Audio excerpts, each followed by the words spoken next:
TG Geeks, episode 106, December 5th, 2016. What is so special about the number 14?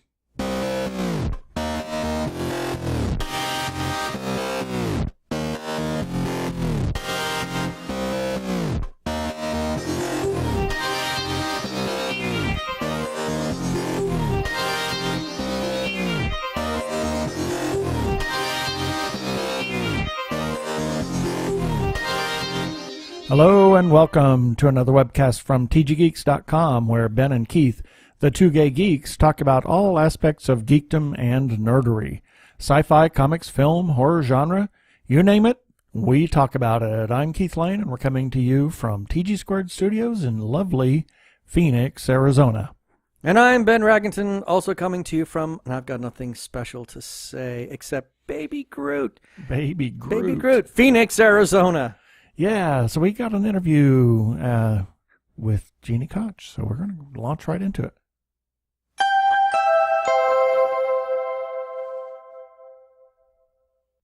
And this time, there it is. Da da da da da da da da da. Yes, more craziness. This time we have Ms. Gini Koch. Indiana Genie. Indiana Genie, yes. I like that so much better than the other nickname you gave for me. Yeah, the author of the Alien Kitty Cat series, who has book number 14 coming out tomorrow. Indeed. On December 6th. Please go buy it. You can find from it every bookstore. Everywhere. Buy lots of copies, extra copies, please God. You can find it in wonderful Christmas in print presents. form. You can buy ebook. It on Amazon in paperback. Pirate and you need to die. No. Yeah, pirate. No pirate. No pirate. Pirate and you need to die, but otherwise, please buy it. Yeah. And so we're going to talk about that book. That their book thing I've done. Their big thing that I've written. So give us just a brief history of who you are for those that haven't seen. By the way, you had asked earlier which episode. You were episode 14.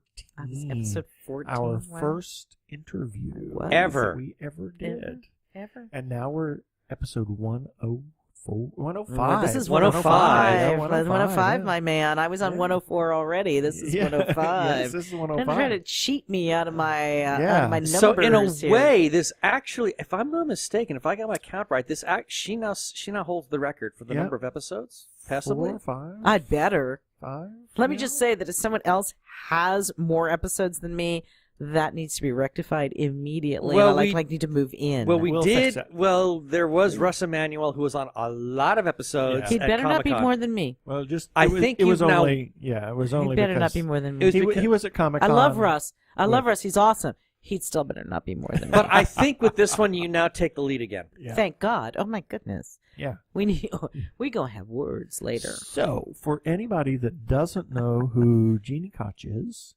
and doesn't know anything about the Alien Kitty Cat series, give us a brief synopsis. Okay. Brief. Did you hear that word? Brief. Yeah, I'm ignoring you.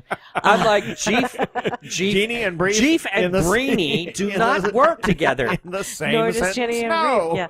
Yeah. Okay, I write the Alien Katherine Kitty Cat series for Dog Books, which is part of the Penguin Random House group. I also write the Necropolis Enforcement File series, the Martian Alliance Chronicles, and I write under a variety of pen names, including G.J. Koch, where I write the Alexander Outland series, Gemma Chase, Anita Ensall, A.E. Stanton, and J.C. Koch. And as a J.C. Koch, I write horror.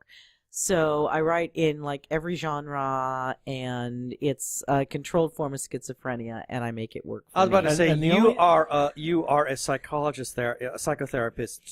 Dream, yes. Psychotherapy. I'm sorry, Ramones moment.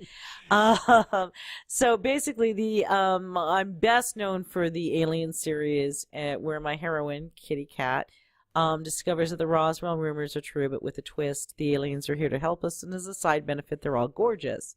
The women that she nicknames the Dazzlers are sapiosexual. They're only interested in brains and brain capacity, and to them, humans have more brains and brain capacity than their own people.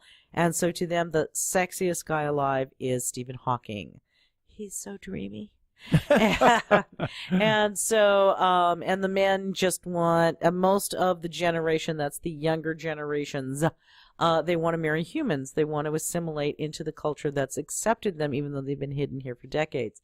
And Kitty gets involved in the fight to save the day and ends up saving the day, saving the Earth from the internal and external threats using her knowledge of pop culture, comics, hairspray, and rock and roll. Yay. Beating the Fuglies. Beating Yes, the Fuglies. She Fuglies, fights yeah. the Fuglies every book. And Touched by an Alien is book 1. And I realize we're talking about book 14, but if you haven't read the series, please start with Touched by an Alien. Oh, absolutely. Start with book 1. The series builds on itself, and I die a little inside every time somebody new picks up. Oh, it's book 12. I'm going to start here. No.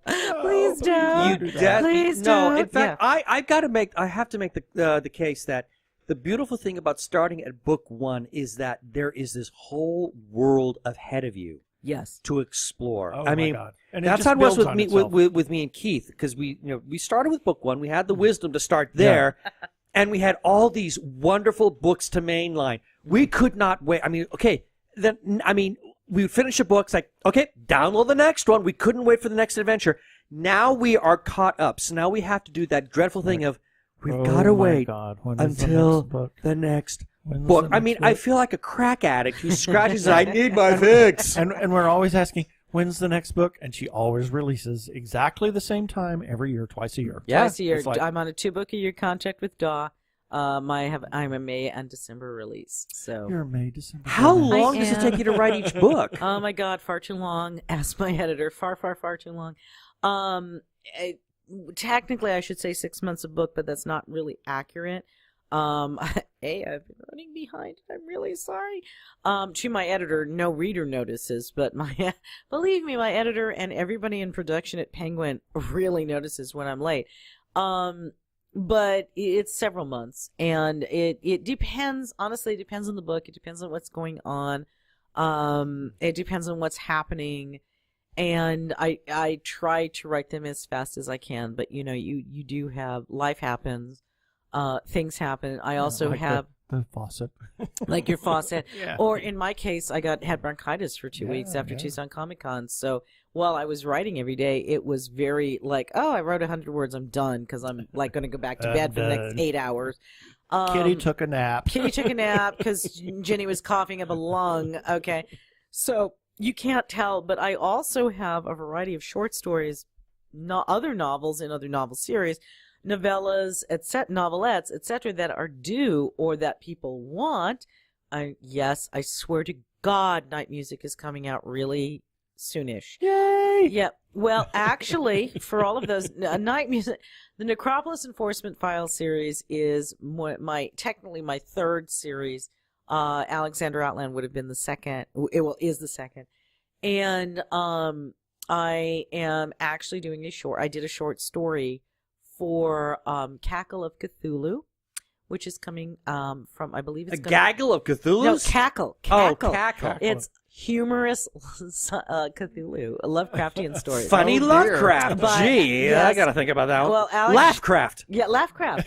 Alex Schwartzman is the editor. He's a wonderful editor, and he has written one of my favorites. He actually has a short story collection out, explaining Cthulhu to Grandma and other stories, and I've got to tell you, I love him. Explaining Cthulhu to Grandma. Oh my God, it's hilarious. And so he sold the Cackle of Cthulhu, and honestly, Alex is one of those stories that, yes, these kind of things do happen. So he had invited me to be in Unidentified Funny Objects 3. My story in there is Live at the Scene. And I was an anchor author, and it was one of my first anchor author invites. And I was so excited, and he was just really nice and really fun to work with, and really a good editor. And that's not always the case. And so he sent me his short story collection. Would I blurb it? And I'm reading it, and I still remember I Facebooked him and said, "Do you have an agent?"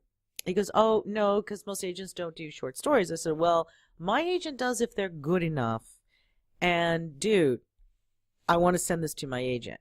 It's not often that happens, but he is really, not only is he a wonderful editor, but he's an excellent author. And Explaining Cthulhu to Grandma is out there, and I really recommend it. He writes under one name, but like me, he's going through all the different kinds of genres. So I would compare as Silverberg-esque in that sense, that he can write where he's making you laugh in one story and making you cry in the next. Right. And I just loved it. And Explaining Cthulhu Grandma is freaking hilarious, right? So now I get to write Cackle of Cthulhu, and he's like so excited because I'm in it, and we've sold it, and my agent sold our agent has sold it. I think it's coming out from Bain, and we're all excited, right? I have literally nothing. I have no idea, because all I can think of is Explaining Cthulhu to Grandma, and I'm like, that was so good. I can't do anything like that. And so I talked to my crit partner, Lisa DeVicki, and I said, I don't know what to do. She's like, do a prequel on a Necropolis Enforcement. Are you kidding? Yeah. You've got a million stories there. I'm like, you're right. So HP and Me is what will be in Cackle of Cthulhu. Uh-huh. And that, So you haven't read Nightbeat, have you? Not yet. Oh, I need my to. God. I desperately need to. J'accuse! I know. But I You have will- read all of you the will love Alien it short stories. Mm. You need to read it. You will It's love very it different. because you will love it. It's very different. It's my I take can't- on the undead. I can't say anything without. It's my take Well, on the I undead. would on the say undead. that I've loved every single short story that I've read of yours so far. Yeah. I mean, You would especially like. I mean, I Yes, really there's- think you'd like I mean, it. there's a I'm couple kind of of shocked things- you didn't read it. I haven't read it I yet. haven't gotten to it yet. I admit that. I'm crushed. I think I need more pie. I thought it was great. I mean, To get through I- this some more hard- I've- yeah, I've- some more pie. No, I've really loved every single one of the short stories. I Aw. loved Happy Haunts, and yeah, I've mentioned the that. Happy Acres Happy Acres. I've haunted mentioned hotel that for every active single time. seniors. That was like a revelation for I me. cannot believe how many people have asked me for another story from that. And I it was actually, supposed to be a one-off. it was it's it's just supposed to be a throwaway. one-off. Like, but there's It such was a spo- universe there. Well, it was supposed to be an anchor story for an anthology that ended up not happening. And I really enjoyed the story, and I didn't plan to write anything more. And from the I'm moment not going I there published again. it, from the moment but from the moment I published it, people were like, "When's the next story coming?" And I talked to Maddie, and Maddie says, "When I have a break, she'll tell me what's happening next." Mm-hmm. But she is understanding of my situation, Yeah. of being oh so behind, and she is not going to force herself upon me because she loves me. And No, she because knows. Kitty and Martini and all the other people are like banging on your door Victoria- saying, "We've got voices." Victoria, much more, Wow. because Night Music, which is the second in the Necropolis Enforcement Files, is 5 years late. Yeah. Because I'm self-publishing that series, and everything with an actual committed contract deadline takes precedence. Right. And just one thing after another keeps putting me back. But actually writing HP and Me really helped me rev up on that. And so as soon as I finish Alien Education, which is due really, really soon, don't ask me when, but it's really, really, really, really, really soon. I don't even want to say it. But as soon as I'm done with that, then I'm going to throw myself back into Night Music. Cool. Because I'm halfway there. The story's halfway done, and I know what's supposed to happen. But it's one of those things that, then you pressure yourself, and once it's late for a while, Right. the pressure starts. It's not really writer's block, because I don't really have that, but I consider that it's the pressure I've put on myself, that I want it to be, oh, you've waited so long, it has to be amazing. And it's more like, just tell the story. Right. Stop trying to make it so brilliant. Just let it tell happen. the fun story. Just tell the fun story. Victoria knows what's going on. Just let her tell you what's happening.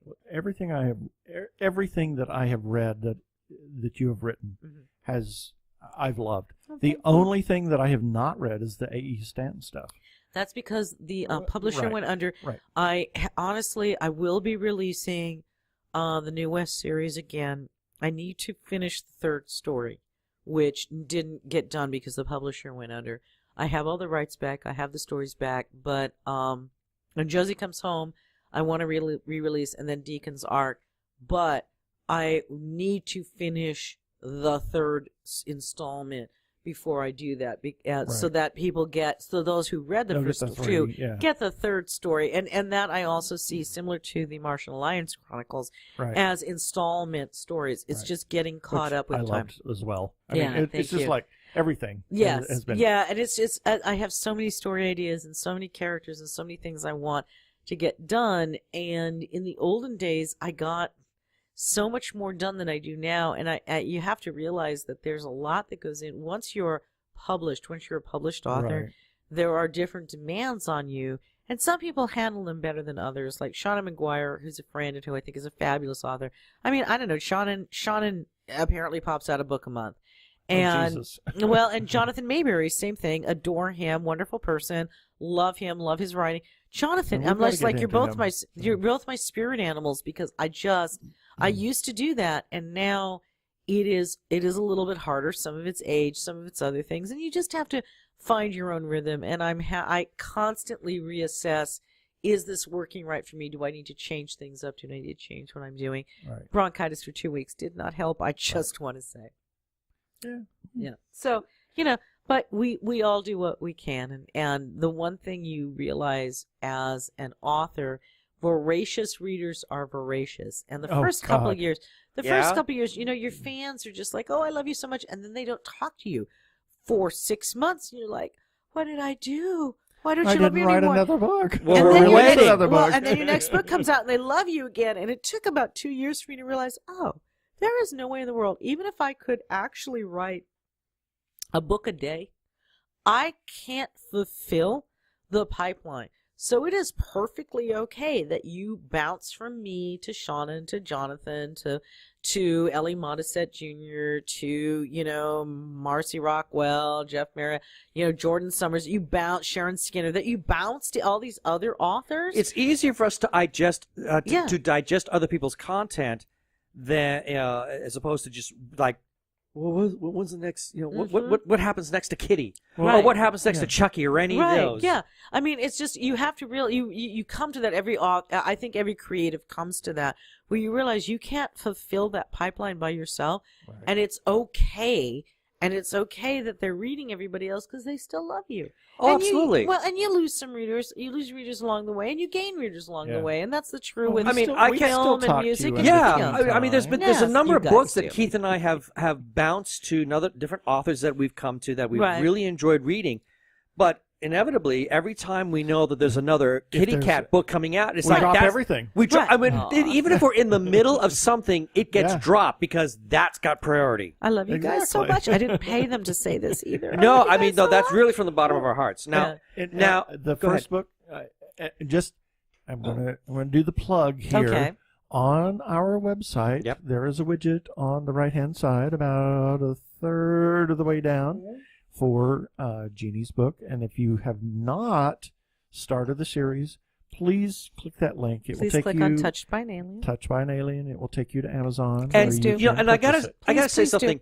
Don't let the cover fool you, because a lot of people will look at that and think, "Oh, Harlequin romance," and it is not. No. This is a science fiction romp. There's a little bit of that I wouldn't there, even say there's a little bit. There is romance in it, especially in the first 3 books. I want to stress that, because a lot of people are like, ugh, romance. But you actually come to appreciate that. I love the romance between Kitty and Martini. Right. I love it. Spoiler. But for the first people, who will she pick? But the reality is that romance is a part of life. The Terminator has romance in it. Okay. So acting like romance doesn't exist in life is one of those fallacies that science fiction tries to shove in, because a lot of the people that were writing it didn't want to acknowledge that. And a lot of people that were reading it didn't want to acknowledge it, that it's there. But that's a part of life. That is a part that makes your life fully whole. Yep. Just like all the other things, art and music and all these other things, make your life whole. No one is one thing. Okay, so there is romance. However, one of the ways you determine what your main genre is as an author is you pull out a subplot. So the easiest subplots normally to pull out are romantic ones. Okay, so you pull it out in your mind. If your story still holds, you're not writing a romance, you're writing a whatever your genre is with a strong romantic subplot. Right. If your thing falls apart, you're writing a romance with a strong whatever subplot. Now, in the case of my series, you pull the romance out, that story still holds. I'm writing science fiction with a lot of action, humor, and romance in it. So that's lots of pop culture trivia. Lots of pop culture. Tons of it, which makes it so much fun. Good luck keeping up, because I'm a huge pop culture geek, and I'm also a huge music geek. Even more than what's the No, Who? that book. I just ruined the conversation. I don't know what you're talking about. I have no idea what you're saying. Brent and I cannot follow you, but just to save you from yourself for a moment, in music, Kitty is a huge music buff. Okay, she does love classic rock, but she loves everything. I have more eclectic musical taste than Kitty. Pretty much, I love the music from my childhood and everyone else's childhood. So the people that complain, there's no good music today, I just look at them like, are you kidding? Because I just downloaded this awesome album and I don't know what's wrong with you, okay? And, okay, this is the true confession times. I've already confessed to this on Facebook. Yeah. But for the rest of you, I cannot get enough of the Trolls soundtrack. I'm so embarrassed, but Can't Stop the Feeling by Justin Timberlake is my jam. I am listening to that, as my husband sadly can attest, 24/7. That is the most peppy, happy, fun song. JT, oh my God, you complete me. Anyway, and the whole damn soundtrack is fun and adorable. And everybody's waiting for that to figure into the next book. I know. Yeah. Well, it will. Actually, there will be JT shout-outs. Honestly, it's funny because people are like, well, when is this figuring in? There is a Justin Timberlake shout-out really early in Alien Education, which is book 15, which is what I'm writing right now. That's the May release. And it was a JT shout-out before the Troll soundtrack release. Oh, wow. And it's just one of those things that's like, the universe goes, oh, just so you know, JT's your dude for this book. It's like, oh, okay, thank you. Thank you, because it's been Panic at the Disco and Fall Out Boy and Neon Trees for a really long time, so that's okay. Well, and then there's always. There's always Aerosmith. Yeah. But, it's funny because people are like, oh, you're listening to Aerosmith. I'm like, no, you want to know the band, the go-to band that has my heart forever? Smash Mouth. Smashing Pumpkins. No, Smash Mouth. No, Smash Mouth. Smash Mouth. Smash Mouth. Particular, if you want to hear the Squashing Zucchini. No, Smash Mouth. If you want to hear the song, the album that literally, as far as I'm concerned, wrote "Touched by an Alien," listen to Smash Mouth's Get the Picture album. Didn't Smash Mouth actually figure into one of your last book? No, Alien Separation, book 11. Yes, they did. They finally, 11 books in, finally get their freaking shout out. There just was not a point in time, because one of the things that you have to realize when you're using a pop culture reference, particularly music, you cannot make an assumption that your readership knows what you're talking about. So, like in Touched by an Alien, Kitty mentions that she's listening at one very big fight scene. She's listening to, as far as she is concerned, the best hard rock song ever written, which is Enter Sandman by Metallica. Oh, yeah. She has to describe what that song's about. Right. Because I will tell you, easy 50% of my readers didn't know what that song was. Okay, I know, but I'm horrified. I know, but not everybody knows what Pineapple Princess is or why it's the worst song ever written. Okay? So that was for you, Frank. That's right. I'm just telling you, I like my music and everybody else's music. So where I'm going with that, MacArthur Park sucks too, just in case anyone's not sure. But where I'm going with this is that I have to use titles, and it's funny to me because a lot of times fans will write to me and say, oh my God, the deep cuts on this, right? And yeah, they are deep cuts, but the title worked for what's going on. Oh, absolutely. It fits. And so and I didn't have to explain it, whereas other times where like I wanted to use a song, there's certain songs, especially in Camp Alien book 13, where Kitty's on a lot of repeat. Right? In some places, if there's a lot of repeat, just so you know, I'm listening to that song for like 2-3 weeks straight while I'm writing this stuff. And there are some songs that are like Red Hot Chili Peppers, Look Around. That was really obvious. And it's still playing because it's like she's not getting it. You must keep looking in this area. But then I can guess which parts of the book that happened. Yes. Okay. And so, but that's book 13, right? Right. Okay. So, and then there's Victorious, which you don't get. She has to tell you why that song's on repeat for you to understand why Victorious by Panic at the Disco is being played.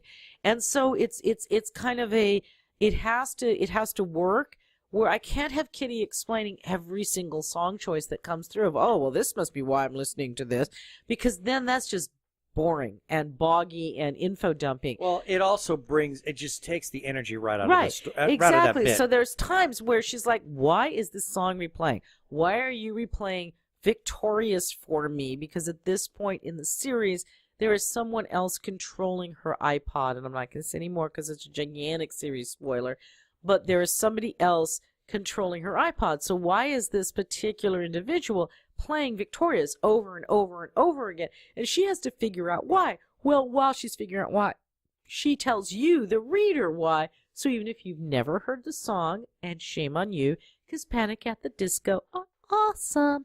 And oh my God, best live show other than like Aerosmith ever. That is, she tells you why. Okay, so it's all craft. You have to figure out what are you using just a title for, and what are you using a song, because the song is the right song, but you have to explain it.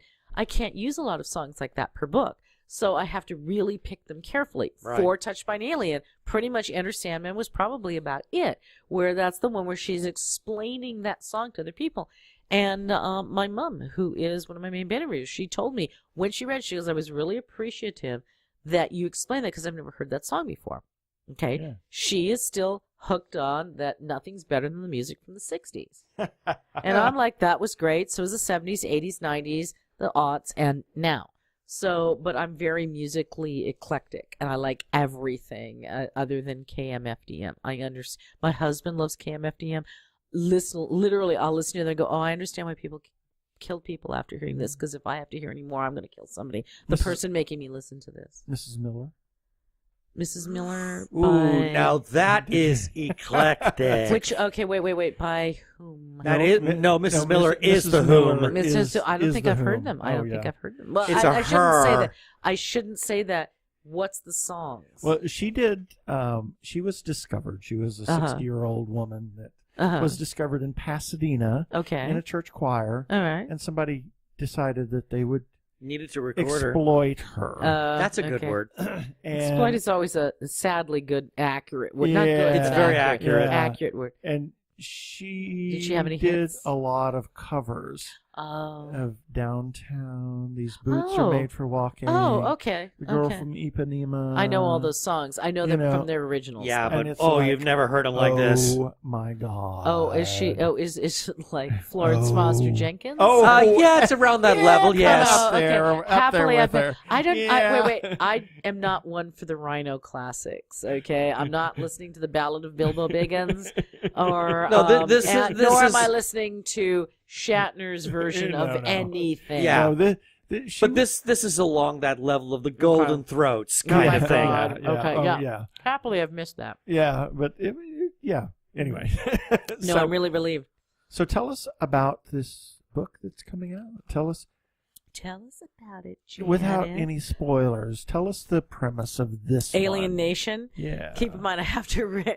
I'm writing Alien Education, which is book 15, and so people are currently talking to me about book 13. Where I go, what? And then it's like, oh, I can't wait for this book that's coming out. And I'll say something like, what are you talking about? That doesn't. I'm like, oh no, that's book 15. What I'm writing right now. So Alien Nation basically is exactly what that sounds like. Aliens are coming to move in again, in a very big way. More aliens. They're running to Earth because Earth has proven itself to be the nasty badass of the. Basically, Earth is the ghetto.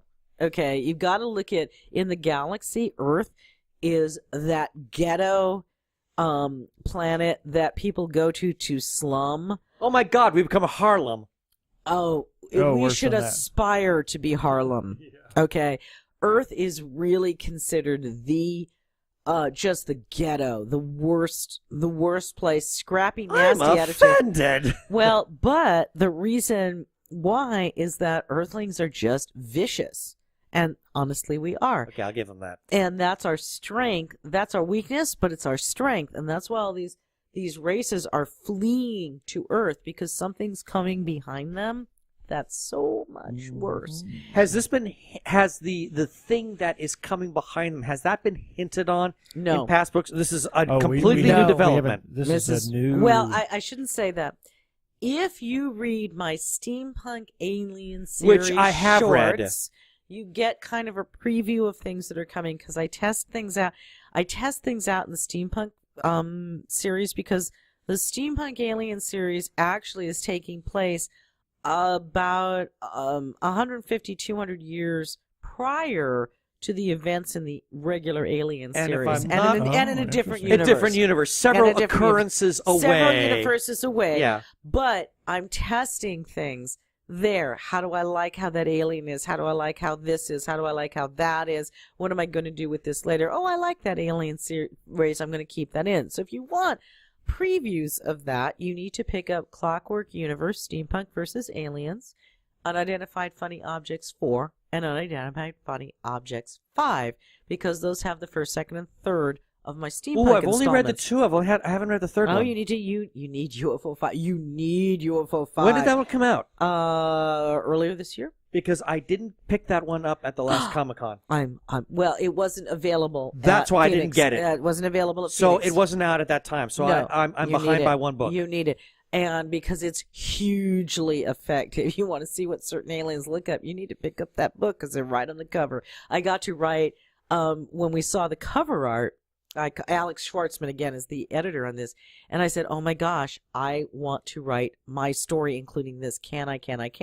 And so I could, and so my story basically is dealing with the cover image. Oh, cool. Yeah, so it's very cool, very fun, and very cool. And that's the problem with poofs.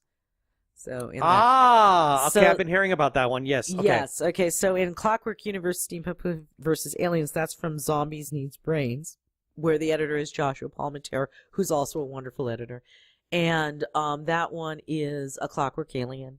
The second installment, which is in UFO 4, is Support Your Local Alien. Yep. And then the third installment is The Problem with Poofs, and that's in Unidentified Funny Support Your Objects Local 5. Alien was the first of the ones that I read. Yeah, that's And we that, won't- but that's we number won't give 2 away of the Right. series. I read number Yeah. 2 first, and then I read number Yes, 1. see? And And then I not- thought, okay, I should have read these. I should have. I should have those. read this in order. Yes. So I think my next installment will be in UFO 6. I haven't decided if I'm doing a steampunk one or not. I may do a different one. The issue is that you have to keep them funny for unidentified funny Right. objects. Yeah. And sometimes I want to do Tim's origin story, which is Alien in the Classroom. Mhm. It's not coming out as funny as I wanted because there's horrible things happening. So it's sort of like, well, if I can make that funnier, that'll go in UFO 6, and if not, it'll be another steampunk alien because I can make those pretty funny. But we're seeing hints from those books yes. as to what's Those- happening in the those next shorts. Alien book. Yes, those shorts are where I test things out. So if you want to see things that are coming in the main series, it all happens. I test things out in the steampunk series. See, now I Cool. need to reread those. Yeah. Yep. Especially, you really need problem with poofs. A lot of that's coming. Now, A lot of that's just coming. for anybody that's listening that hasn't read the books, when she says poof, she's not casting a pejorative. No. at us. No, poofs are alien animals that are That are basically and I would love to adorable. have as pets and as Yes. guard animals. Yes, they're very fun. They come in book 3, which is Alien in the Family. Please read Touched by an Alien and then Alien Tango first, however, because you won't get it. One of the things, when Alien Separation, which is book 11, came out, this is right after the Penguin Random House merger, and Penguin had never put my books up on NetGalley, and I had never realized how much I appreciated that until the merger, because Random House puts books up there all the time. So they put book 11 up on NetGalley, and so my first review was a 1-star review from a guy who said, well, this is apparently the 11th book in a series. I don't know. I don't get it. I guess it's a cult thing. I couldn't follow anything. And a 1-star for the artwork. And my reaction I read was, that. my I saw- reaction was, Dan Dos Santos' artwork deserves more than 1 star, you ass. Yeah, it was So- things. I read that review and Yeah. I was like, how could you even? I was offended by it. I was Not offended as for offended as you. me- not as offended as me. No, trust but me. I was offended for you because Yeah. I thought, okay, if you are if you are really a person who deserves the title of being a book critic, Mhm. you should have the wisdom to know. You Don't don't drop read in the middle book of the middle of a 11. series. You start Exactly. at the beginning. Right. Exactly. I mean, I had people pick up like book 8 and go, I have no idea what. I saw a review. She said, I have no idea what's going on. And I realized this is the 8th book in the series. And I'm stopping in the middle. I don't know what's going on. I'm going to go get the first You book know, and see if I like it. thank And you. that makes sense. I am shocked at And the number. by the of- way, all of them are on the shelves. I know. So it's Nothing's not like out of it's an excuse. yeah, Nothing's they're not out of print. And I cannot say the number of times I've seen you actually make comments. People have asked you, where do I start? And I can't, the number of times, I've lost count the number of times where you said, Touched by an start at the beginning because this series builds on itself. Yeah. And I keep coming back to this thought. People, if this is a series, you obviously want to start at the beginning. Yeah. Well, And why? well, because you do write them. You do write them to stand alone. So you have to reintroduce people, and you have to do all this stuff. But you also have to do that in a way that for consistent readers, that it's not like, oh my God, this again, which is hard. There's some rehash at the beginning. You but, have I mean, to. Because You have But to. you know, but you kind of even I need pick it. it up, and it's like, oh, thank God she Well, did I that. need because the it's like, rehash. I I have to forgot already. I have to say, Shauna McGuire gave me. We were on a panel together at San Diego Comic-Con this year, and Shauna, God love her, like I said, she's a friend and she's a great author. And her closing comment on our panel was, prologues are really hard. Most people don't do them well. Gini Koch does them exceptionally well. She catches you right up to where you need to be, and you're in. Boom, in like a page or two. And she's like, she is your example for how you do a prologue. And I'm like, I didn't pay her for that, but I love you.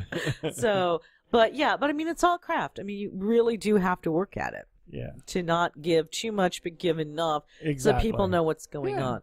You know, and not everybody likes it. And, you know, we were talking earlier before we started recording where, you know, not everything, it's all art. Art is subjective. What I like Exactly. is not what everybody, necessarily what you like or what you like, and so on and so forth. So, but you still have, there's a certain level of craft that has to go into everything. A certain level of crap. Well, no, There is nothing crappy about these books. Oh, thank you. But you know what? I firmly feel when people say, oh, that's a terrible book, I'm like, nope, it's just not your cuppa. Exactly. You know why I say it's not a terrible book? Especially if it's traditionally published. And an agent had to love that book enough to represent it. An editor had to love that book and think it could sell enough to fight for it, take it up to committee in most cases. More than one editor at that house had to agree, yeah, we can sell this. This is good. Okay, so just because you don't like it and Twilight gets this the most, you know what? That book had millions and millions. I should be so ungood, okay? I should be so crappy as Twilight to have millions of people loving and reading that book, okay? You know, whether you personally like that or not, it doesn't mean it's a bad book. It means it's not to your It's not taste. to your tastes. Yeah. And for anybody that has not read the books yet, you know, and yeah, there will be some people that it will not appeal to. But if anybody is looking for some kind of endorsement, I can easily say that within the first 5 pages of Touched by an Alien, Oh my both Lord. Keith and I were like, we were hooked. I'm hooked. Totally. And it took us a while. I mean, we'd met Gini, what? 2 years. A number of years earlier. 2 years easy. 2 years easy. Yeah. Before, and I knew she was an author, but I didn't know what she had written. And I will plead guilty. You know. I looked at the cover and thought, it screams like Harlequin romance. Yeah. And that was And then- my failing. I and admit then- that. I guess we connected. Well, we knew we were going to interview Gini. So we thought, okay, now we have to read the book. Right. Yeah. And all of a sudden they said, And that was the best oh my thing we've God, ever done. this is the greatest book. I'm like, thank you for And it was. reading it. And after It was. And you were like 8 books in already. Yeah, book It's 8 like- was coming out, I think. And it's like, thank you. But for it was finally great for us reading because it gave it, you know, and the beautiful thing again about starting at the beginning is that it gave us all this universe to Yes. catch up on, to the point where I couldn't even begin to tell you where one book ends and the next book begins. Yeah. I mean, it's like, can. it's all just, well, of course you can. Yeah. But it's like the whole thing just builds and becomes this gigantic universe It is. of characters that I am in love with. We're over You need 500 by now, just Yeah. FYI. You need a kitty wiki. Well, you know, and Well, you can feel free to do that. We do Not have me. the Alien. On Blogger, we have Alien Collective Virtual HQ, where a variety of fans have done. I think they're up through book 3 or 4, where they've done synopses and playlists and cast and things like that. Well, But, the you big know, thing is the different operations life because gets in the way. Kitty loves to Oh, give. Those are remember actually Operation on, those are on my Hello. website. Yeah, Those are on that- my website. That has helped me. If you go on to www.ginikoch.com, that's GINIKOCH.com. Yeah, .com. If you look under the Centurion Files tab in the navigation bar, that will take you and list the operation names. And I've per actually book. started referring back to that. That Yeah, has helped me. it's helpful. Because there are a number of operation names that, I mean, some are like really obvious, but then there are others like, I don't okay, remember that. I'm not Right, sure yeah. which one that is. Everybody pretty much remembers that book one is Operation Fugly. That's not hard. Yeah, but otherwise the operations, and then that she does have missions, which I like, which I started adding in. I don't remember which book we added. That might have been 8, where I started doing missions, which were smaller things within the books. And then, But of my course- favorite is Mission Get Off My Lawn, for anybody who's wondering. And then Kitty has a name for everybody. Yeah, and she does. whether Kitty it's their nicknames real name everybody. or Yeah, not. Kitty nicknames everybody. That's kind of one of her things. She nicknames everybody. She is very. It's funny because early, you're not supposed to read your reviews, and most of us do, and I'm certainly guilty of that. And, people are like, she's so stupid. I don't understand. It's like, really? You think this girl is stupid? Wow, you haven't been reading. So as the books go on, I have her and Chucky, who's known her since 9th grade, explaining how her ditz act is an act. It's protective coloration, so that you don't attack her because no one gets bullied more than the smart kids. She's continually underestimated by her enemies. and constantly, and it's great, okay? And the few that don't underestimate, Why she wins. that's why she wins. And the few that don't underestimate her, she actually has an interesting relationship with, because they haven't underestimated her. It's like, I really, one of the villains says, I enjoy your penchant for how you nickname things. And Kitty's like, I really appreciate that, because most people just think I'm stupid. Which when I do it. villain was that? Cartwright. Okay. Cartwright. Yeah. So, yeah. I love her nicknames. Yeah, because yeah.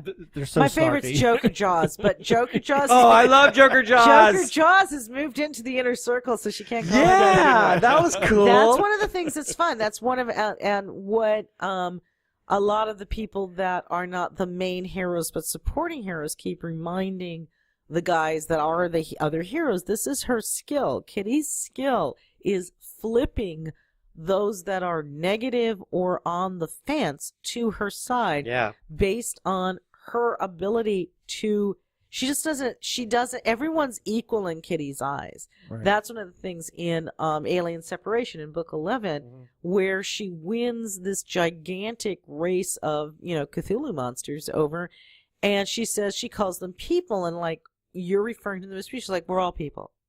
We're all people, right. Whatever it is. And it just impresses everybody so much. And this is why she is able to make these things. Because to Kitty, everyone's a person. Whether you look like a giant Cthulhu monster, or the hottest guy on earth, or a cute little otter, you're a person first. Yep. And whatever else you are second. And it's that acceptance that she has that makes people go, oh, maybe your side is the better side. And you said acceptance, and Yeah. because she accepts everything and everybody. I mean, it doesn't matter where you are, where you're coming from, what you are, what you do. It's just unless you're Kitty evil. rolls with it. Yeah. Is the thing when and even the evil, she's like, really? Do you have to be that way? Well, and also she just rolls with it. I mean, literally in the first page of Touched by an Alien, she sees a man in front of her sprout wings and turn into this weird version of Archangel from the X-Men. Okay? And she doesn't stop to go, how did this happen? She just goes, he's now killing people. I need to stop him. She doesn't spend her time questioning how it happened. She just accepts that it's She happened. accepts that it's there, and she rolls with it. And it's Yep. a rare quality, and it's what Yeah. makes her the hero of this series, is that none of this crap throws her.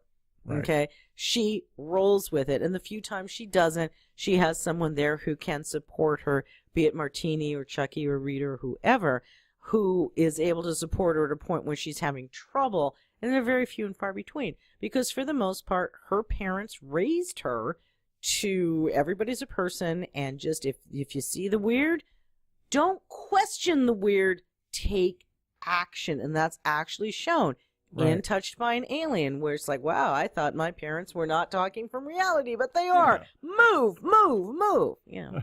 Mont Block pen. Yeah, but even I'm talking about when we determine that Tim is not the traitor, is where I'm talking about. But so I mean, so it's fun, and it's fun to write a character like that who is very accepting, who is very just I'm going to roll with it. Now, some of the past books have definitely had a bit of an overall theme in terms of how they were being depicted. Like those, Book 11 is what I call Alien Separation. I call Kitty Carter of Mars. Right. And then you had one that was the Runaway Train. Runaway Train. That's Alien in Chief is Runaway Train. Yeah. So now that we've got Alienation coming up, it's Alienation. It really is Alienation. Remember the TV show? Oh, I loved it. Yeah. Only to the nth degree. Yeah. So no, that's she. I'm not giving a spoiler. This is Operation Immigration. Okay. Very timely. Yes, it is. And it was one of those things that I realized, this book is coming out after the election. Oh well. Oh dear. Wish that wasn't the case, but oh well. But yeah. So versus like Alien versus Alien, I called that War of the Worlds. That's War of the Worlds. Oh, clearly that was War of the Worlds. So an Alien in the House is my murder mystery. Camp Alien I consider the horror story. Which was, I think, I gotta admit, I think that one was my favorite. Yeah. I love the horror. Yeah. I mean, I was reading it, and I tell you, there were moments where I literally just felt a chill go up and down my spine, and that's a delicious feeling when you're reading a book. I have to tell you, so I'm going over edits with my editor, right? And she goes, this thing with the shoes.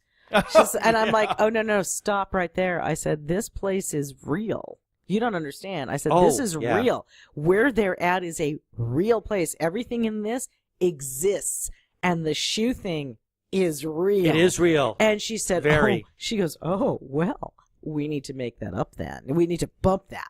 She says, somebody else needs to talk about it, which is why several of the characters are talking about the Ghost Hunters episode that was there, because it's a real place, and the shoes thing is really freaking creepy, and it happens all the time. They're just shoes piled at this place it's just one of the most haunted places in the world, and it's horrible. Really creepy. And it is a really creepy place. Yeah. I mean, I just literally was so uncomfortable in all the right ways reading it. I mean, that I couldn't stop. When they rolled up on the place, it was like, oh my God. It was freaking me out in the worst way. In my you mind, didn't have to look at the pictures for a month straight while writing that.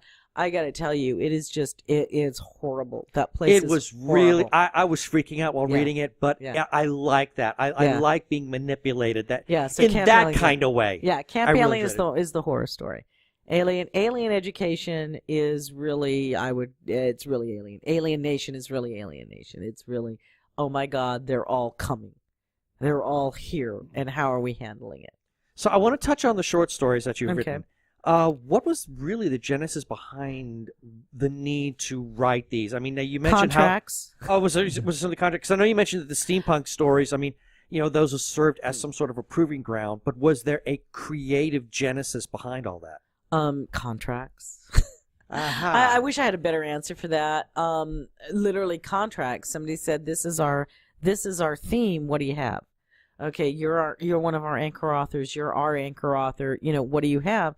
And in most cases, editors in anthologies, for the most part, I mean, this isn't true all the time, but they're very excited if you're doing a short in your existing series or series, because it means your fans are much more invested in getting it, so they know they're going to have sales, right? So people are very excited.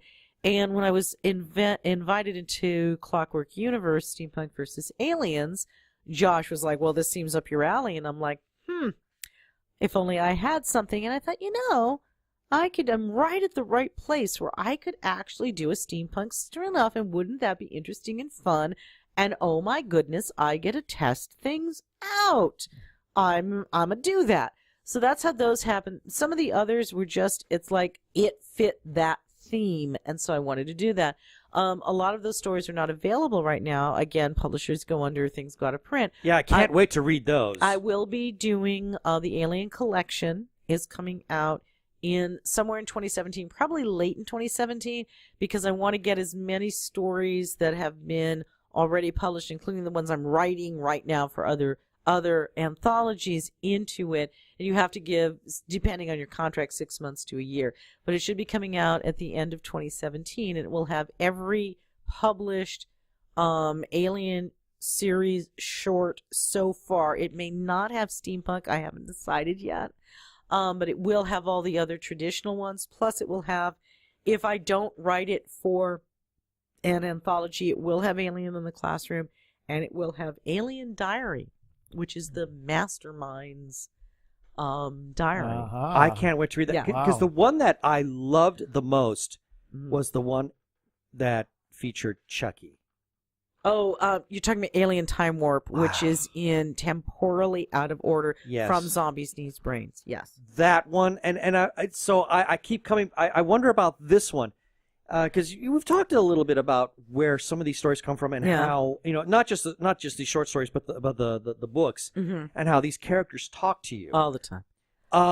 When writing that one, is this Chucky like banging on your head saying, you really need to talk about what happened to me while I was being held prisoner? No, it was that I already knew I was going to do that. Okay. While I was actually writing Alien Time Warp at the same time as I was writing Alien Separation.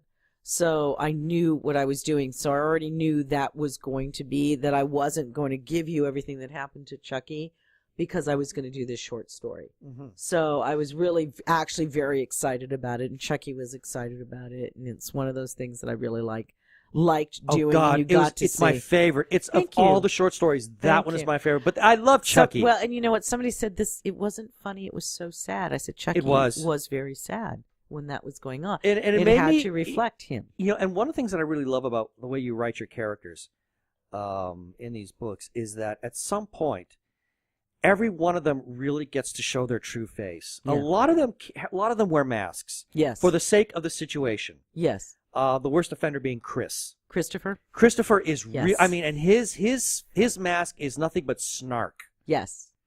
And glaring. But glaring. But there is one, and Christopher for a long time had been my favorite character, because there was one beautiful moment where he drops the mask in front of Kitty. Where he's looking at his mother and he just looks sad. No, No. actually, it's when he's going through withdrawals. Oh. Yeah, in book 4. I fell in love Yeah. with him, Yeah. because now we're seeing the real person. We're Yes. not seeing the guy who's hiding behind the glares, hiding behind the snarky attitude. We're seeing the real person, and Yeah. and usually when a person is at their most vulnerable is when you see them at their most honest. Yeah.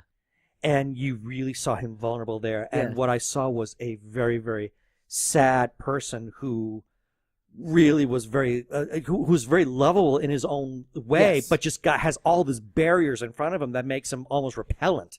Well, and it's one of the things that, speaking of the Harlequin type cover, when my agent signed me, she said, who are your top publishers? That's what she asked all her authors.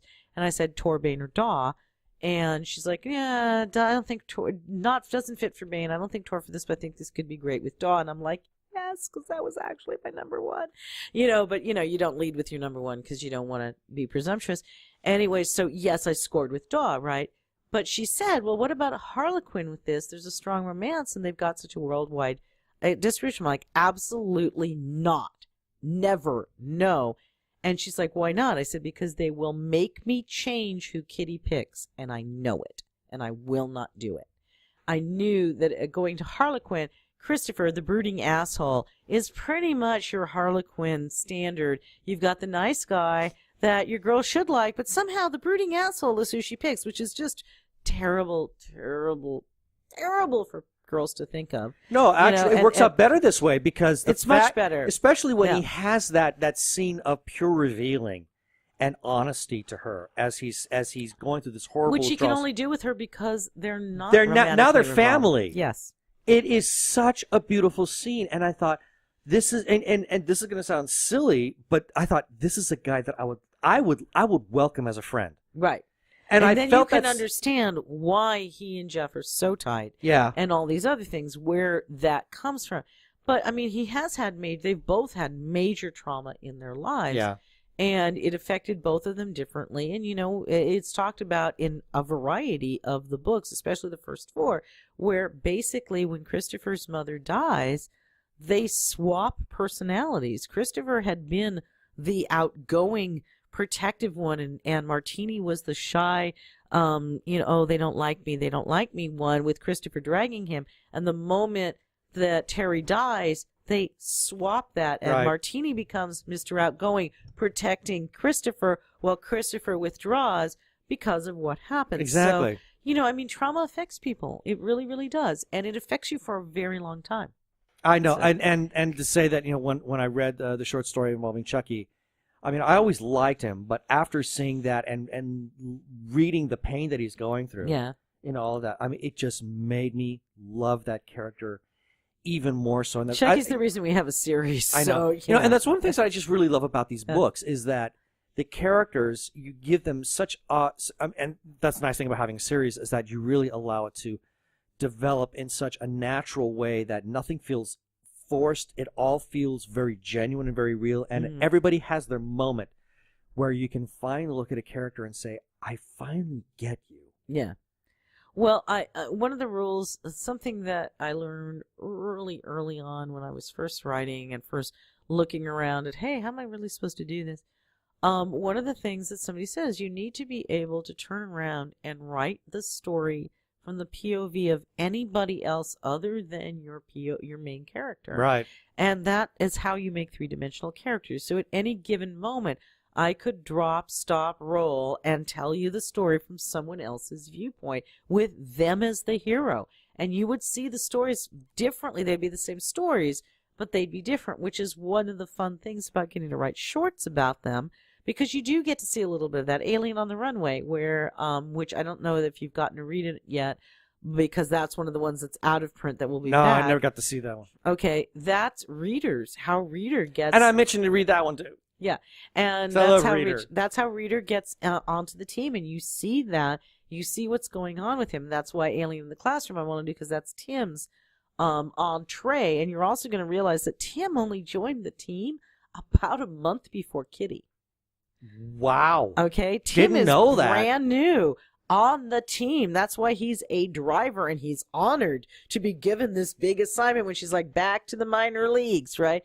Okay, Tim has only been an agent about a month longer than Kitty. Did not know that. Okay, so it's one of those things that, no, you don't, and you won't know it until you read the stories. But and it's hinted at. It's like, I didn't honestly know, because sometimes the characters don't tell me things. Like in book 3, when we find out that Reader is from Vegas, I didn't know that because he's ashamed of it. So he didn't tell it to me until the point he tells it to Kitty. He's ashamed of being from Vegas, so he hadn't shared it with me. Tim's just like, yeah, everybody's going to make fun of me for being a teacher, so I'm not going to mention it.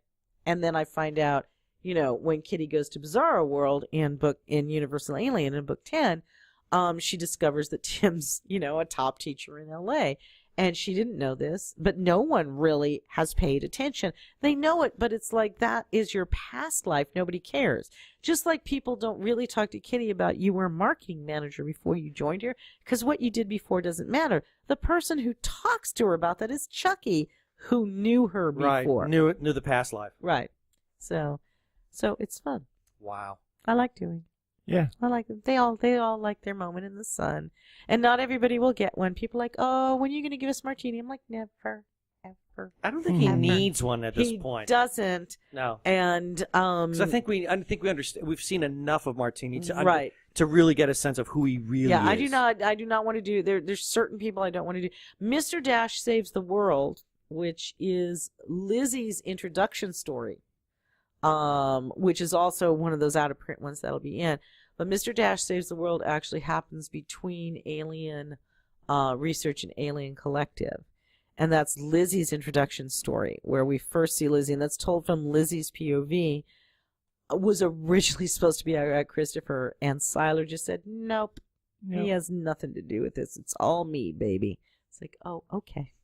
Whatever you say. I'm just last question. So when you finally put out this big collective of all these independent short stories, are you going to actually? I mean, They'll be in order. There will be, but They'll you'll be in also, chronological order, there'll be a little footnote when stating it happens. where Yes, they take. at the start. Yes, when it happens. Why? And that you'll give you this is previously published in X at this date, and this happens between this. This happens, at this timeline based on Kitty's timeline. So it'll help the reader put in some sort of context. Yes, and they will be in order. Excellent. In other words, the story that will start it is probably Alien on the Runway. Right. Okay, and then it would be Alien in the Classroom, and then there'll be a few, the others that are coming through. Can't wait. Alien Diary will be last, even though technically it starts first, but because of what it's dealing with, that's your last story. Right. So. All right.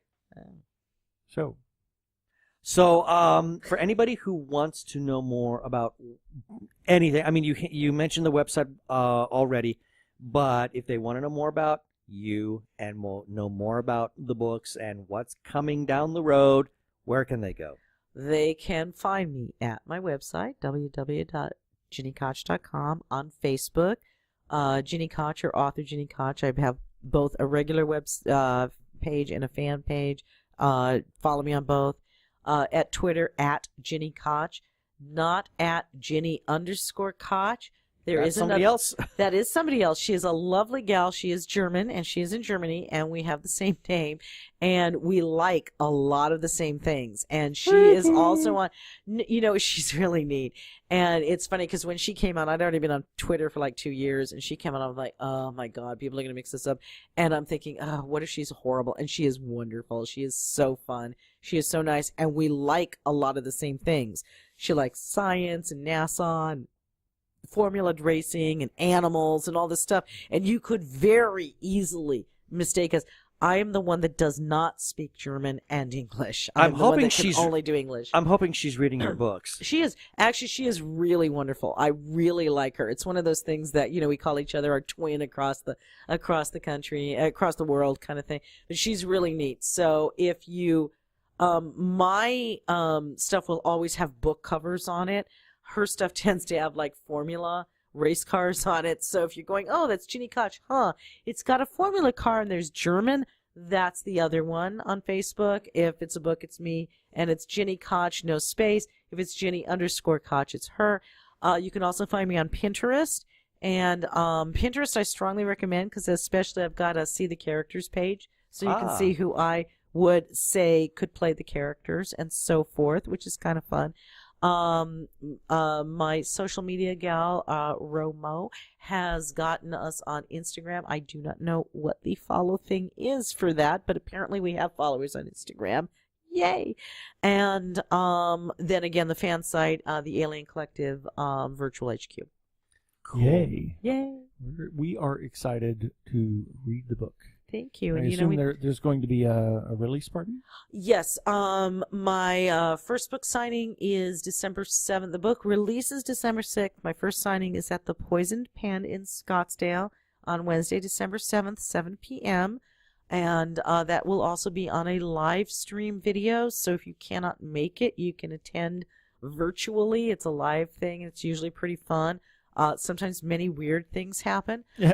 For those who were there for Cray Cray Buffet and her little dog too. I remember. Yeah, yes. No one that was there. People still talk about that because damn. And then I will be at Mysterious Galaxy Bookstore the second Saturday, which I believe is the 10th. It's their holiday party. I will be there. I will be at the Victorville Barnes & Noble on Friday the 16th. And I will be in it's Las Vegas, but it's Henderson on Stephanie in the Las Vegas Henderson area on Saturday the 17th, signing with the other amazing wicked authors. And there may be other things, but I don't remember what they are. So those will do for now. Yay. Cool. Yeah. Well, thank you for being on the show with us this time. Thank you. I'm sorry I talked about all the books. We were going to talk about TV shows and movies, and we just yapped about the books. I'm sorry. Yep, for an hour. Yeah. Oh, really? Time flies when you're, having fun. That's why you've been giving me and Ben that wrap-up single. For 20 minutes now. Yeah, but I was having so much fun. Yeah. Sorry. All right. Well, thank you, Jane. Thank you. Yeah, baby. They're like two gay geeks. They're together, you know. They're two gay guys and they're geeks. Is that okay?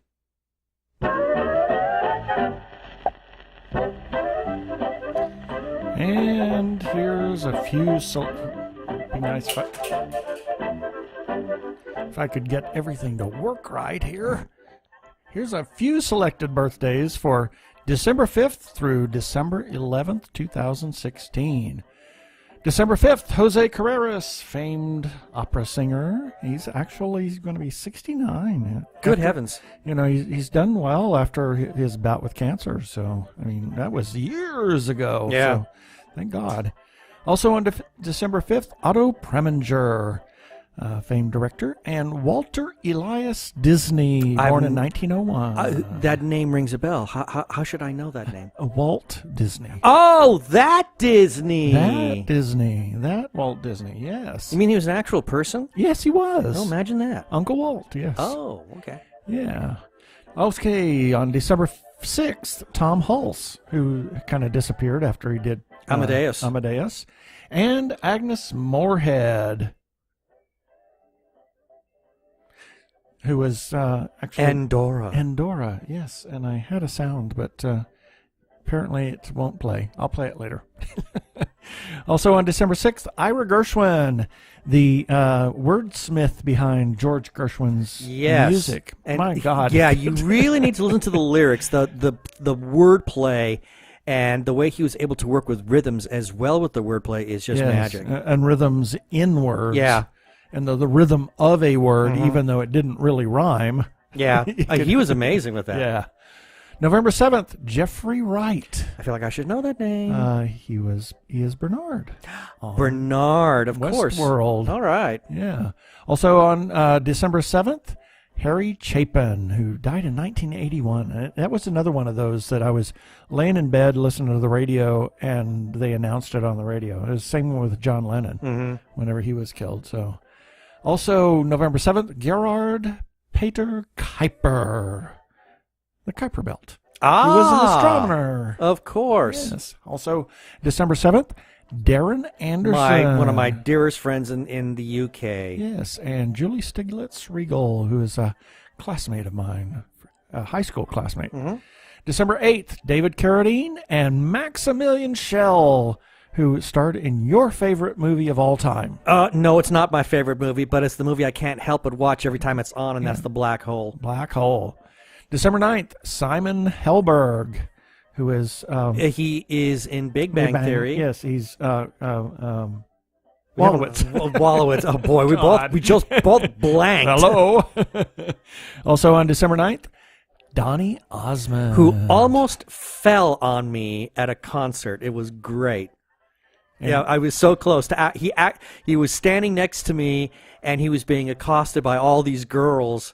I was just seeing him at the county fair, and a security guard came and rescued him. Otherwise, he was going to completely follow me. It would have been awesome. Wow. Well, December 9th, Kirk Douglas will be 100 years old. Will be, because he's still alive. He's still alive, yes. After the poor health struggles this man has had to deal with, he is still alive. It's amazing. December 9th, John Malkovich. And Margaret Hamilton was born in 1902. Who's and Margaret you're Hamilton? pretty dog, too. Yes. Also on December 9th, Joshua Bell, famed violinist. Amazing violinist. Since he was a child. I know. Since he was like 4 years old, he's been playing this one Tchaikovsky piece that is impossible to play. And that made his career. Yep. Also on December 9th, Michael Dorn. You know, I met Michael at a convention, and he almost fell in my lap. Wow. Yeah, imagine that. Yeah, how about Had it that? not been for Jonathan Frakes, he would have, because he was being completely accosted by all these cosplayers, and he almost fell in my lap, but Jonathan Frakes saved him. Yeah. Also on December 9th, Judi Dench, or Dame Judi Dench, as we should say. Dame Judi Dench. Dame Judi Dench. What? It's ceased to have meaning anymore. Yeah, it has no more meaning. December 10th, Michael Clark Duncan and Kenneth Branagh and Kurt in Calgary. Kurt in Calgary. Happy birthday, Kurt. Happy birthday.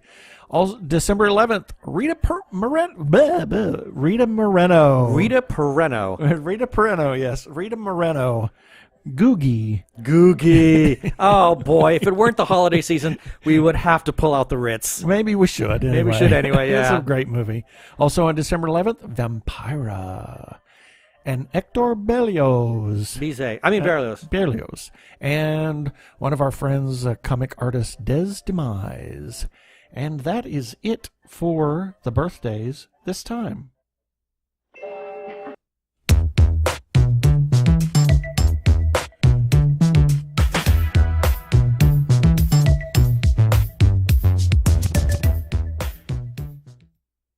This is Kenny Rotter from the Dumbbells and Dragons podcast, where nerd and fitness collide.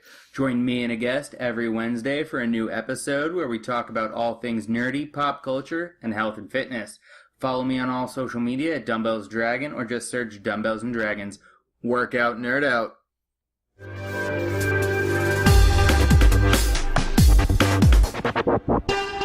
Go give a listen to our friend Kenny over at Dumbbells and Dragons. And he's also... And he happens to be the son-in-law of Gini Koch. There you go. How about that? And what time is it now?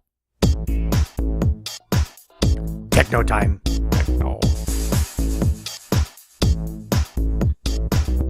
I feel like I should be watching an episode of Sprockets. Yeah. Okay, we got a nice little bit of feedback. Starting off with some voicemail feedback we got from Chuck Tomasi. Yeah, so here's a little feedback from Chuck. Hi, Ben and Keith. I'm laughing while I'm driving down to 51 in Phoenix, and it's all your fault. I'm listening to episode 104 where you and Gini Koch, and you played the Technorama because geek is better than cool. And then you started talking over it. Well, since we talked to Jonathan, I can't help but talk over that now. And I thought, are they talking too? And then you were talking, and I was talking, and we were talking, and I was laughing so hard at the end of it. Thank you very much. Well, glad we made your day, Chuck. Yeah, thanks, Chuck. That was... It's like we have to talk over it now. Yeah, now it's kind of required. Yeah. As long as you weren't laughing so hard that you got in an accident. So good thing you're able to drive safely. Okay, and continuing on, and this is in regards to episode 105. We got a nice little comment. This is funny because I have a feeling we're going to start something of a little habit here. And this is from Hamish Downey, who apparently we gave him a shout out because he left feedback in the last episode. So he said, "Thanks once again for name checking me. Kiss, kiss, hug, hug." So I guess that means we're going to get another one from him for this one. Yeah. And then we got a message from Arkle, and we talked a little bit about Emerald City in the last episode. And he said, so Emerald City's theme is magic versus science? Kind of like the first season of Mighty Morphin Power Rangers? That could either way, really. Okay. And then a nice message from Dave Beatty, who we interviewed back at Comic-Con, or FanFest. And he says, I really enjoyed the interview with Steven Scarlatta. I really enjoyed the Dune documentary as well. It is fascinating how without the failed Dune movie, Alien wouldn't exist. Yeah. Great job on the interview. Hey, well, thank you, Dave. And yeah, we were very happy with it too. Scarlatta, yeah. Absolutely. It was a great interview. And then a nice little message from your cousin, Carol Chernich, and she simply says, proud of you. Love you too. Yeah, and interesting thing, I just wanted to mention that Carol's mother and my grandmother, Carol's mother's sister, were born on the same day, 2 years apart. Mm-hmm. Oh. Yeah. And then she was born on the same day as my mother, but like 8 years later. Oh, my word. Yeah, and then we have several other dual birthdays in the family. I mean, we have a bunch of dual birthdays. You should be playing Twilight music. Yeah, I mean, Twilight it Zone really music is behind Twilight that. I mean, Zone. that's very, very weird. Strange, yeah. Yeah. And then last week, we ran a story about how the release schedule for Alien Covenant has moved up, and the sequel for The Kingsman has been pushed back. You can check the story out by going to the show notes for this episode at tggeeks.com. And we got a message from Elizabeth on Twitter. She goes by the handle of @Sweltish, because she's Scottish and Welsh, I think. Anyway. She says, I walked out of the first Kingsman movie when they had to shoot the dogs. My opinion, not necessary for the storyline. Okay, I'll give you that. And then we also ran a story about how the TV premiere date for the upcoming Marvel series Inhumans has been announced. And Elizabeth, again, chimed in, and thank you for Elizabeth for chiming in. We love this. She says, thanks for this article. Glad to see the Inhumans are still going to be made. Heard it was removed from Phase 3 of Marvel. Well, it kind of got pushed back a little bit because of Spider-Man. That kind of changed the landscape. But glad to see they're still keeping the Inhumans around. And that's our feedback for this week. Well, you forgot one. I did? Yes, this one from on episode 103. You didn't put down who it's from, but I know who it's from. It's from Patricia Chica. Oh, you're right. I did pass by that one. My bad. She simply wrote, this is one of my favorite podcasts out there, and then she put a smiley face. Yay. Thank you. Love you, Patricia. And we want to hear from you, our listeners. Thanks for all the comments. Thanks for everything that, whether it's a voicemail or whether it's, on the website or on Facebook or even on Twitter or even on YouTube. Our YouTube episodes, you can comment there as well. So if you want to know, or if you want to give us some feedback, if you want to know something more about us, go to our website. But if you want to comment on our episodes, you can do that any of those places, and we will welcome your feedback. We'll also give you a shout out on an episode in a future date. Also, if you want to leave a voicemail like Chuck did, you can call 469-TG-GEEKS. That is 469-844-3357. Thank God I'm done with that. Me too.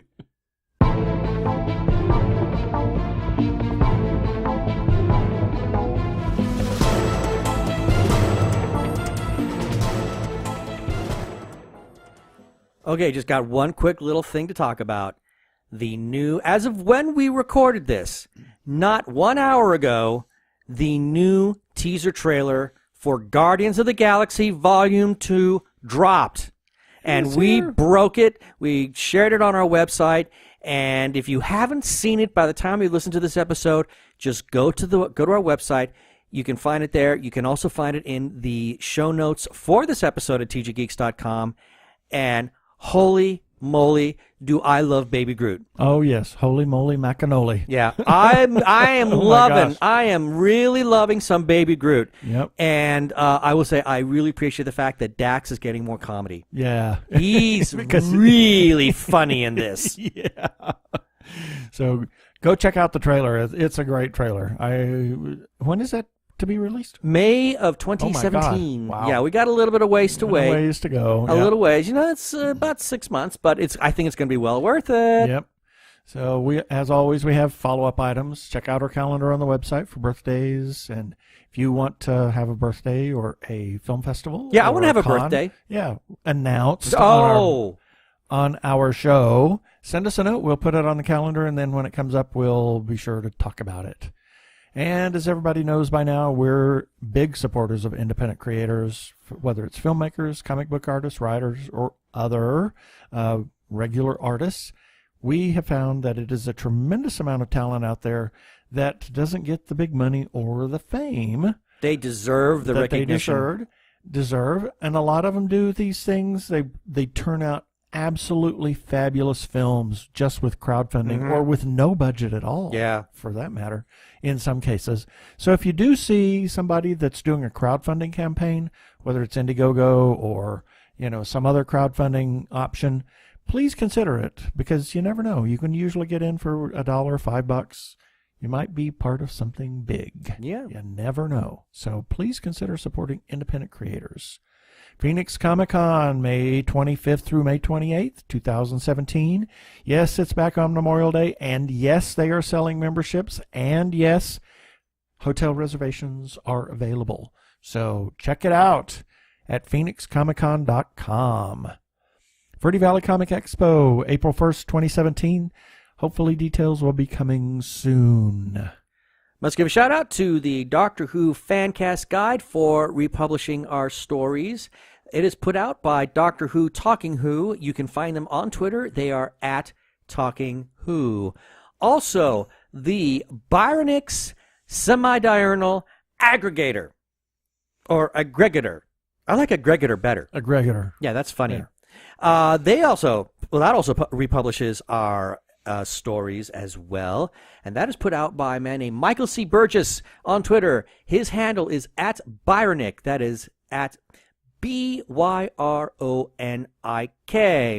And a little bit earlier, you heard some feedback from Arkle. This is our good friend Brian Weber.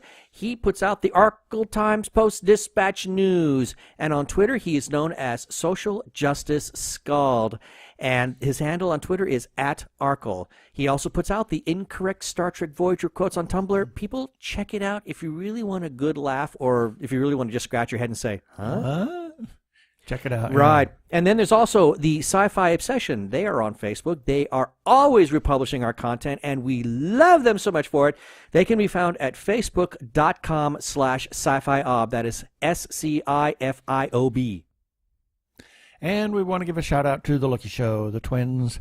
They are really gracious to us most of the time, and really give us good feedback on Twitter. They really do on Twitter, but I really... And also on our YouTube episodes. Yes, but please, twins, voicemail. Yeah, hopefully they will be back. They were taking a break for November, so check them out on Twitter at Lucky Show, and you can catch their live, well, not live show, but their show on YouTube, and it's just look up Lookie Show. They do old movies and commentary and reviews. And that's spelled Lookie. Yes, Lucky. Yes. Lookie. And we must give a special shout out, as always, to the Facebook group The Gay Geek for allowing us to post our episodes on their page. And besides, they've just got really awesome people and and really, really creative content. I mean, it's such a great Facebook page. It is. And you can find it by going to facebook.com/groups/The Gay Geek. You do not have to be gay in order to join this group. You just have to be nice. So, special thanks to the moderator, Jeremiah Reeves. He's the one who said, okay, you can share your stuff here. Thanks, Jeremiah. And we want to remind you to occasionally click on our Amazon ads. It doesn't cost anything, and you don't have to buy anything. But if you do decide to buy something, do one of our search ads and buy it through that. We'll get a little bit of a kickback. And we also have several widgets on the side for different books and different things from Amazon. So check it out. If you want to buy one of Jeannie's books, click on the widget on the side. Or if you want to buy The Geek, or you want to buy...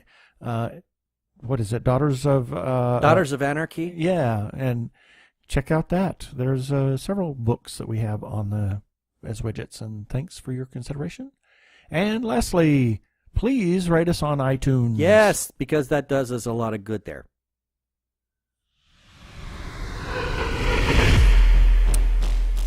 Up next week, I don't know what we're going to have. We have no idea yet. No idea. We might actually take a break around Christmas, too. So we're going to go visit my sister for Christmas. Yay! Yay! And so, check it out.